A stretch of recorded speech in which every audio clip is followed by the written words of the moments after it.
When I asked my dad for $65,000 to start my tech company, he said it was too risky, but later, he took out a $625,000 loan to buy Sean a BMW and fund his failed dreams. Now, he's asking me to sell my house to help them out. I told them to leave and slammed the door. Most people think family means love and fairness, but sometimes family can hurt you the most. I used to believe my family was perfect, until I realized I was always left out.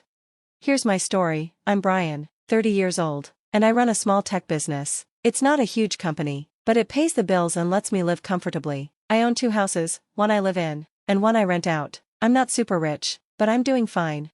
Then there's Sean, my younger brother. He's always been the favorite. He's charming and good at making people believe in his big dreams, but he never sticks with anything. One day it's a tech business, the next it's a restaurant or a movie studio. He talks big but never finishes anything. Whenever he fails, he blames others, like not getting enough money or support.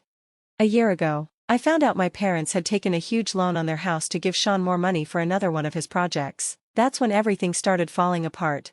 My parents believe families should always help each other, no matter what. They're not bad people, but they always trust Sean blindly. My dad is a serious, quiet man. He never really respected the small company I built. He thinks success has to be big and flashy. My mom is more emotional. She believes Sean needs help. While I can take care of myself, she often says, "You're strong. You'll be fine. Sean needs us." We were never super rich, but we had enough. My dad had a small business and my mom was an accountant. Plus, my grandfather left them a lot of money. If they had used it carefully, they would have been set for life. When I was young, it felt like they treated Sean and me the same. We got the same toys and clothes, but when Sean started doing well in school, things changed. Teachers loved him, and he was popular. My parents focused more and more on him. If Sean wanted something, like French lessons or piano classes, they paid without hesitation. When I asked for extra help or better schooling, they said no, saying it wasn't needed. When I was 17, I found out I loved working with computers. I asked for a small course to learn coding. It didn't cost much, but my dad said, "Learn it yourself, no need to spend money." So I did. I learned from free online resources, with no help. After many moments like that, I realized, my parents didn't believe in me. They thought Sean was worth investing in, and I wasn't. I never blamed Sean for this, it wasn't his fault, but I gave up hoping for help from my parents. After college, I worked for 2 years and saved every dollar. At 25, I started my small tech business. I needed $65,000 to grow it faster, so I finally decided to ask my parents, just once. I was ready to treat it like a loan and pay them back. I had everything planned out, but when I sat down with them and explained, my dad quickly said no. Too risky, he said. He didn't ask questions or show any interest. It hurt, but I wasn't surprised. I didn't quit. I used my own savings to start small. I worked day and night to make it happen. Slowly, my business grew. By 29, I was living comfortably and owned 2 homes. I built it all by myself.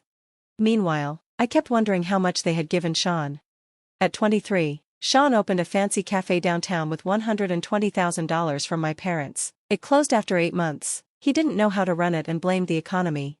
Then they gave him another $65,000 to open a clothing shop. That one failed too, within 6 months. No matter how many times Sean failed, my parents kept believing in him. That's when I realized, my parents didn't say no to me because of the risk. They said no because they never trusted me the way they trusted Sean. And then, a year ago, I found something that completely changed everything. I was running errands in the old part of town. On the way back, I decided to stop by my parents' house without telling them. I was just passing by and thought I'd quickly stop to say hi, but as soon as I pulled up to the house, something strange caught my eye, a brand new BMW sitting in the driveway. I stopped and stared. My parents were never the type to spend a lot of money, so where did this fancy car come from? The front door opened, and my mom came out smiling big. She said excitedly, "Sean just got a new car, isn't it great?" I just stood there, shocked. A BMW? With what money? I asked. Sean had failed so many times, there was no way he could afford something that expensive. When I went inside, I tried to stay calm, but on the table, I noticed a stack of bank papers. I picked them up and started reading. My heart dropped. It was a mortgage paper, a loan for $625,000. I couldn't believe it. They had borrowed against almost all of the house's value. I held the papers tightly and asked quietly, "You used the house to get a loan?" My dad frowned, and my mom wouldn't meet my eyes. "We just took a small loan to help Sean," she said softly, like it was no big deal. I let out a dry laugh. "A small loan? $625,000 is small." I looked at them. What about Grandpa's money? I asked. My mom sighed. It's gone, she said. Gone, I repeated, feeling like the word itself punched me in the chest. I looked at the shiny BMW outside. I already knew the answer. You used it to buy Sean's car, didn't you? They stayed silent. My mom bit her lip, and my dad gave me a hard look. He needed that car, my dad snapped. In business, people judge you by how you show up. Who would trust you driving a regular car? I smiled bitterly. You spent all the savings, blew the inheritance, bought him a luxury car, and now you've risked your home for another one of his plans? If he fails again, you'll have nowhere to live. Their faces changed, my mom looked upset, and my dad's voice grew cold. You're just jealous of your brother, he said. You want him to fail so you can feel better about yourself. I stood there, stunned. Jealous? I repeated quietly. You think I'm jealous of someone who's wasted every chance he's been given? They couldn't see it. I took a breath to stay calm, then turned to my dad. When I was 25, I asked for $65,000 to start my company, remember? You said it was too risky, but now you're fine risking everything for Sean, even though he's never succeeded once? My dad slammed his glass down hard on the table. That was years ago, and you're doing fine now, he said. Sean still needs help, stop digging up the past. Then he stood up and pointed at the door. Leave, if you're just here to argue, get out. I stared at them for a few seconds, set the loan papers back on the table, and left without another word. On my way home, I called Sean, even though I was angry. I wanted to warn him. Sean, listen, I said. Mom and Dad have risked everything for you. If you fail again, they'll lose everything, you have to see that. But Sean just laughed, fake and mocking. You're just jealous, Brian. You're scared I'll be more successful than you. I stayed quiet. You really believe that? I asked calmly. What else would it be? He said. You already have a company, houses, money. Now that it's my turn, you can't handle it. I shook my head, feeling tired. If that's what you think, then there's nothing more to say. I hung up, and this time, I gave up for good. A week passed with no contact. Then, out of nowhere, my parents called and asked me to come over for dinner. I was surprised, especially after everything that happened, but they were still my parents, so I agreed. When I got there, Sean was already there. The air felt calmer. My dad spoke first. Brian, we're sorry. We said some things we shouldn't have. My mom nodded and added softly, Sean wants to apologize too. I looked at Sean. He nodded awkwardly. Yeah, I was mad that day. I shouldn't have said what I said. I was shocked. My family never apologized to me before. For a second, I thought maybe things had changed. But less than a minute later, I saw the real reason for the dinner. My dad cleared his throat. Brian, you have 2 properties, one you live in, and one you rent out. I instantly knew something was wrong. Why are you bringing that up? I asked, already feeling colder. My mom spoke, her voice gentle.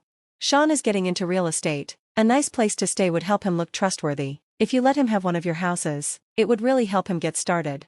I couldn't believe what I was hearing. Without waiting, I answered, no. My mom blinked, surprised. What do you mean, Brian?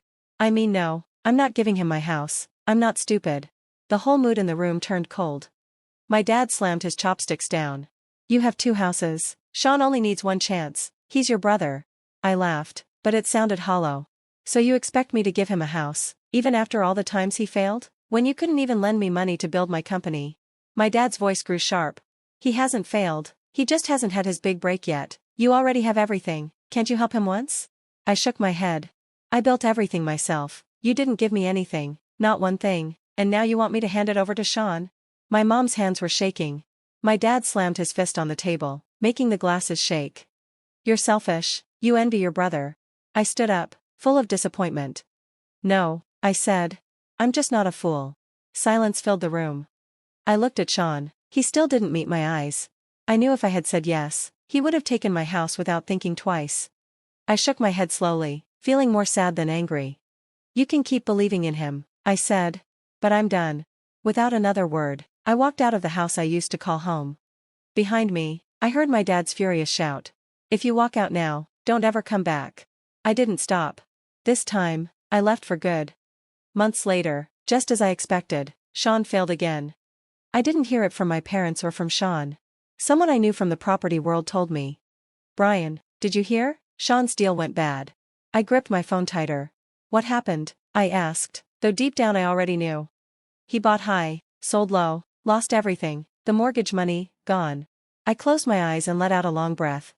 I wasn't surprised at all. But there was more. What about the BMW? I asked even though I already had a bad feeling. He sold it 2 months ago, my friend said. He needed the money to keep his business alive, but it didn't help for long. I let out a flat, empty laugh. My parents had bet everything on Sean. They believed he would finally succeed. But now, no money, no business, no car, and soon, no house. What did I feel? Not proud, not happy, just nothing. I had warned them, I had tried to open their eyes. But they didn't listen, and deep down, I knew what would happen next. They would come to me for help. And I was right. A few hours after hearing about Sean's failure, my phone started buzzing like crazy. The first call was from my mom. I ignored it. Then another, and another. Then dozens of messages poured in. Brian, please answer, we need you, please don't leave us alone. I read them all, but I didn't reply. I knew exactly why they were reaching out.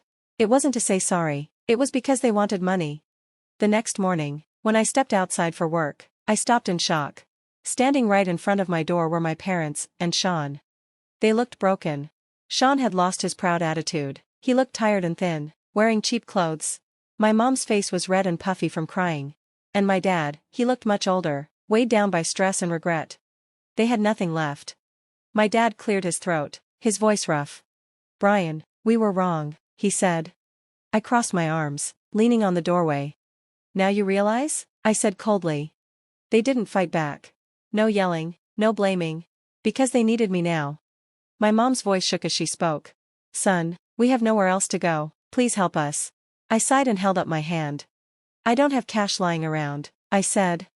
They froze, but my dad quickly spoke, like he'd been ready for this.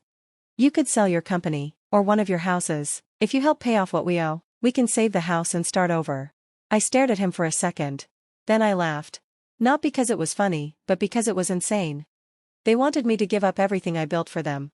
The same parents who once refused to lend me $65,000 to start my dream. Now they wanted me to throw away my success to save them. They had said no to me. They had pushed me aside. And now they wanted everything from me. I had nothing left for them. I stood up straight, stepped into the doorway, and pointed outside. Leave my home, I said. They didn't move. Sean tried to say something, but I cut him off.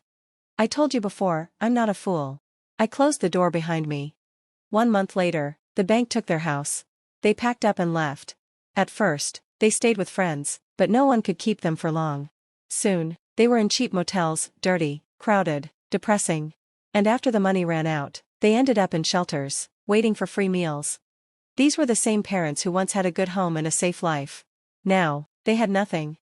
And Sean, once so proud of his business plans and his BMW, was broke too. He wandered from place to place, looking for jobs no one would give him. I told myself I didn't care. But I still checked on them from far away. I couldn't fully turn away. For 3 months, I stayed silent. I let them feel what it meant to lose everything, because they had chosen that path. But no matter what, they were still my parents. That bond, however damaged, was still there. About a month ago, I made a decision. I visited them. They looked defeated. My dad kept his head low. My mom looked older, worn down. Sean sat silently in the corner, no pride left. Nobody spoke at first. Finally, I said, I'll rent a small place for you near the city, enough to live in, but only for 1 year. My mom lifted her head, hope flashing across her face. But I wasn't finished. During that year, Sean needs to get a job. After 12 months, you're on your own, no more help after that. My dad said nothing. My mom didn't beg. They knew they had no right to ask for more. Sean opened his mouth, maybe to argue, but for the first time, my dad raised his hand to stop him. He looked at me quietly and gave a slow, heavy nod. It was the first time I saw him admit defeat. You might wonder why I'm only helping for a year. Because Sean is still there. And I won't let him drag them, or me, down again. If he doesn't stand on his own feet, I'll cut him off completely. If my parents manage after a year, great. If not, I'll only cover their basic rent, without Sean. That's my final decision. Now I want to ask you, if you were me, what would you have done? Would you help them, or leave them to deal with what they caused? Tell me in the comments, and don't forget to subscribe so you don't miss the next part of the story. Thanks for reading.